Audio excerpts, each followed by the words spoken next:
Hi, buddy.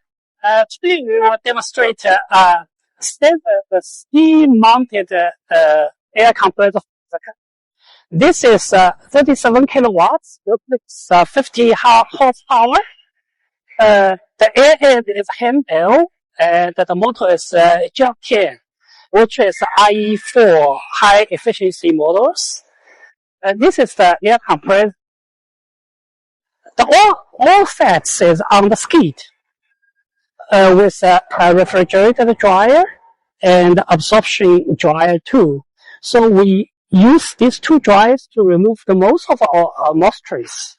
And also you will see there are 7 position filters, which is a 7.8 cubic meter per minute capacity to remove the debris, moisture, oils, and other things.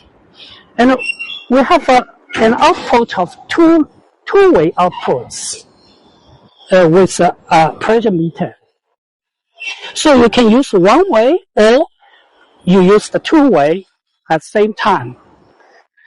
On the skid, there's also 2 600 liters of air tanks to store the compressed airs.